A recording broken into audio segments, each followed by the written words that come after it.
Well, for many in our country, the mood had been to try to stay neutral in this war. Of course, that wasn't to be. Japan attacked Pearl Harbor December 7, 1941. We declared war on Japan the next day, on Germany and Italy 3 days later. And over the next 4 years, our country was transformed. It literally metamorphosed militarily, economically, and certainly in the most human terms describable. And like millions of others, of very young people, these four gentlemen, our panelists, were very young warriors. They were leaders. They were heroes of World War II. Please welcome our four panelists. Yeah. Next to him, Chester Finagin, naval aviator, commander, U.S. Navy retired, flew Corsairs and Wildcats in the Pacific, downed a Japanese fighter in the Battle of Leyte Gulf, survived a kamikaze attack on the escort carrier, the USS Manila, and they were back in operations on the deck of that carrier the next day. Chester Finagin. Chester, you raised here in the D.C. area. What was it like before December 7 and what happened after December 7? Well, it was a quiet town before December 7th. And since then, it had changed considerably. But at that time, when Pearl Harbor occurred, I was in high school. And all my early childhood days had been spent just about a mile away from Bowling Field and Naval Air Station here in Washington. And we used to ride our bicycles down to the Naval Air Station and play around the planes. We would stand behind them when the mechanics were running them up in the morning and lean back on the prop wash. And just imagine trying to do that today. But I always wanted to be a Navy pilot, so I set my course. All the high school courses that I had were to help me get to the exam for the Naval Academy. Having no political background, no political help, I could not get an appointment. So I went to work for the local telephone company. Shortly after I went to work for them, the Navy changed their policy. And in order to get into the Naval Aviation Cadet Program, you just had to pass a sort of preliminary exam. You didn't need the 2 years of college, which they had been requiring before. So on the day I was 18, I went down to the recruiting office and took the exam, had no problem with that. Went in to take the medical, and I was 5 pounds underweight. So the doctor says, come back when you grow up. But he told me to come back and try it after about 3 weeks of eating all I could eat. So Bananas. I came back, passed the exam. I was still a pound short, but he said, when you start eating the Navy food, you'll grow. Yeah.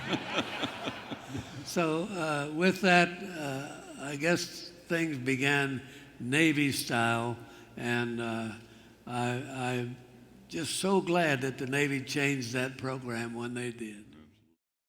Chet, you started, Corsairs, New Hebrides Island, South Pacific? Yes. Right? Flying a ground squadron, no tail hooks, but you had a problem one day. What happened? Well, we were doing a lot of training because we were waiting for the Navy to decide whether the battle from the Army Air Corps and the Marine Corps about the Navy having land-based squadrons. So they wanted to decommission us, and after about 4 months, we were decommissioned. But at that time, we were doing a lot of gunnery practice, and coming back from the gunnery practice one day, we ran the Corsairs pretty hard, and my engine had a broken fuel pump shaft. Well, if you don't pump fuel into that R2800 engine, it stops. So just in sight of the airport, at the Palakula Airport, the engine stopped. And being a nice 21-year-old aviator, I thought, well, I can make this, no problem. So I called in and told them I had the dead engine, but I was going to make the landing to clear the field. So they did. They cleared the field, and I came around, and I was so happy I even lowered the landing gear. And that slowed me down even more. It ended up that I hit the ground, broke off both the landing gear, and flipped over upside down and slid down the runway. So I did make the runway. But the Marston matting on the runway let us slide good, and the plane was not usable after that. But I was not hurt at all. I got up out of the plane, and they kept me in the sick bay overnight just for sure, and went on back to flying the following day. But that's what happens when you're young and you think you can do a lot more than you can. Chester, a different experience. You're on the Manila, and there's a kamikaze attack coming at your carrier. What happened? What did you see?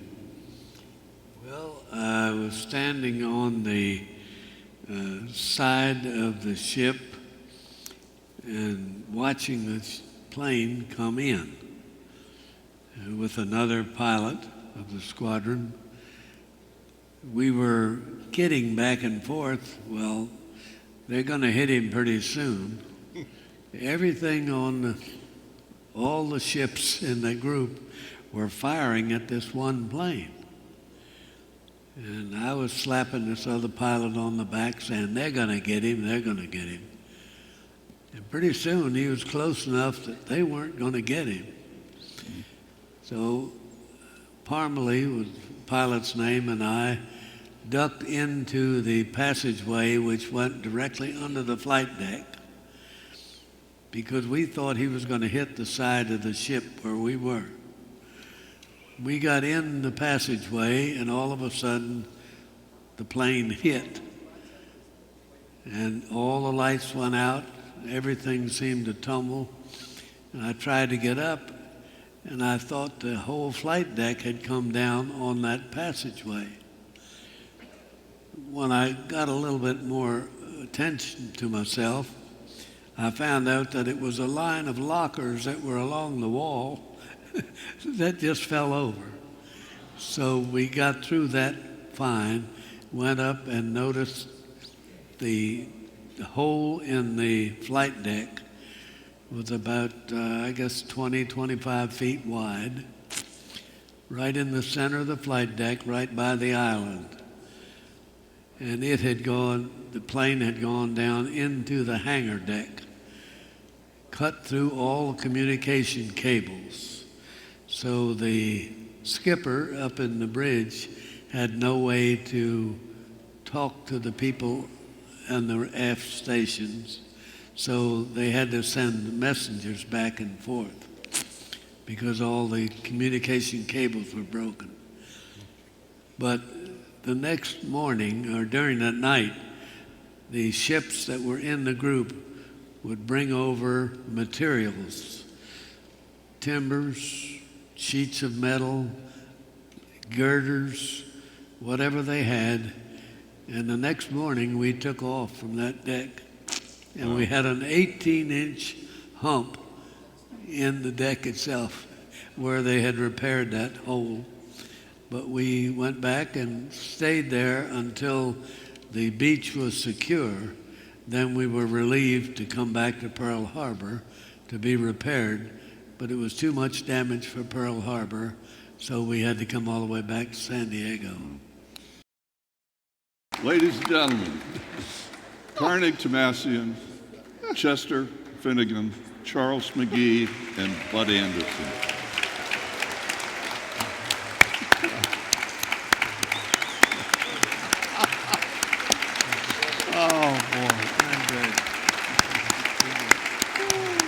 So tomorrow at 12:10 local, as you look up and the trainers start pushing through, you're going to see these historical formations progress. And when you look up and you see the B-24 and the red tail on the wing, I know that you're going to think of Charles and remember this night. When you look at 4 Mustangs commemorating the long-range fighter escort, you're going to think of Bud. When you see 3 Corsairs in formation representing the Battle of Iwo Jima, Chester, we're going to be thinking of you. And Carnegie, when Fifi comes over, we are going to be proud. So it's going to be one heck of a show. And David, thank you so much for being with us tonight. What an outstanding job.